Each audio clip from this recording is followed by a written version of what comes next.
Thank you for your time. Time is a valuable asset.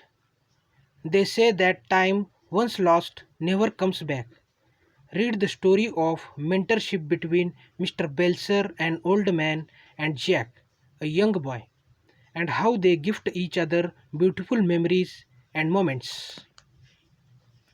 It had been seen time since Jack had seen the old man, Mr. Belsar. College, career, marriage, and life itself got in the way. In fact, Jack moved across the country in pursuit of his dreams.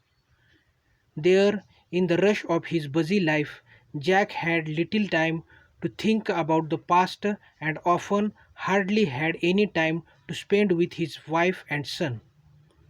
He was working on his future, and nothing could stop him. One day, his mother, who lived in another city, called him up and told him, "Do you remember our neighbor of many years, Mr. Belsar? He died last night. The funeral is Wednesday. He often talked about you and the happy times of the past." Memories flashed through Jack's mind like an old newsreel as he sat quietly remembering his childhood days. "Jack, did you hear me? Are you there?"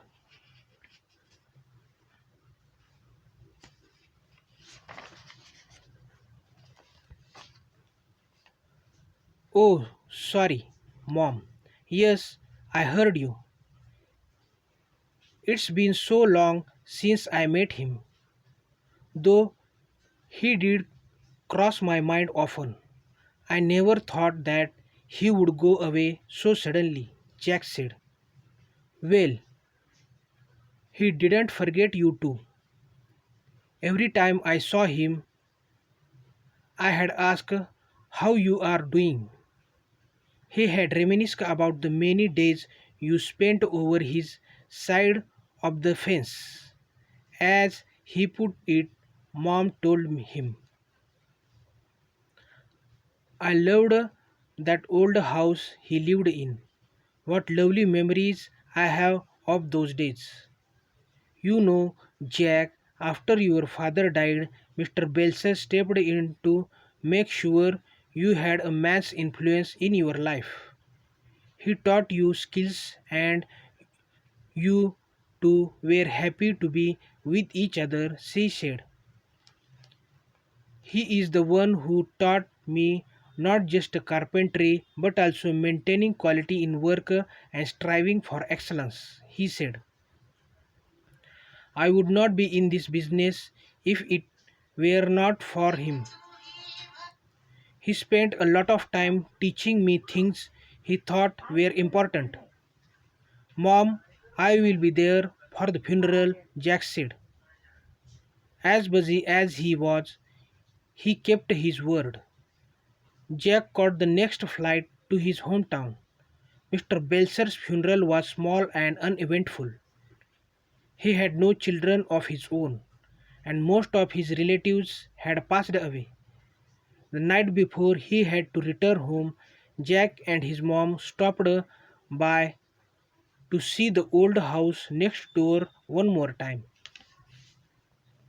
Standing in the doorway, Jack paused for a moment. It was like crossing over into another world, a leap through space and time. He went back in his memory to his childhood and the happy days he usually spent at Mr. Belser's picking up new things. The house was exactly as he remembered.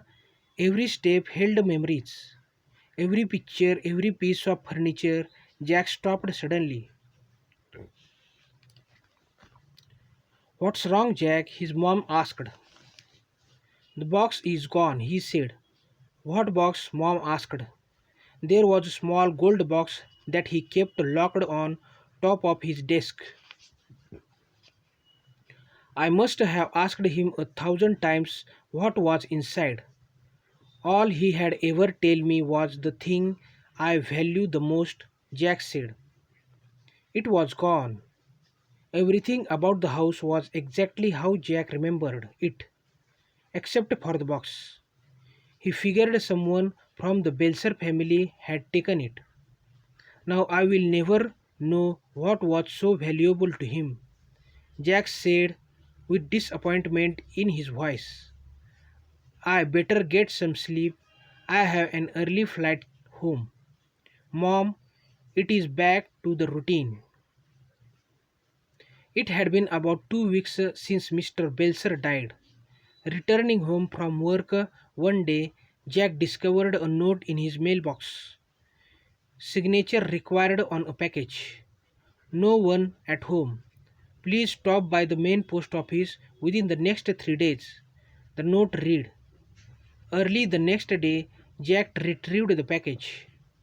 The small box was old and looked like it had been mailed 100 years ago.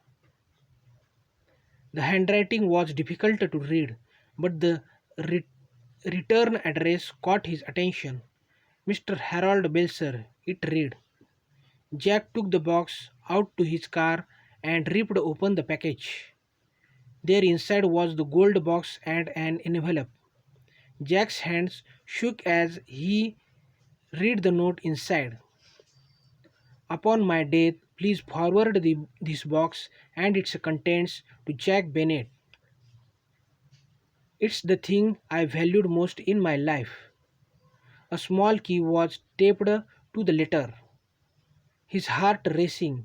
As tears filled his eyes, Jack carefully unlocked the box. There, inside, he found a beautiful gold pocket watch.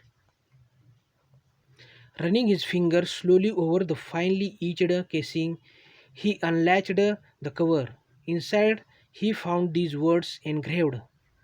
Jack, thanks for your time, Harold Belser. Now I know the thing he valued most was my time.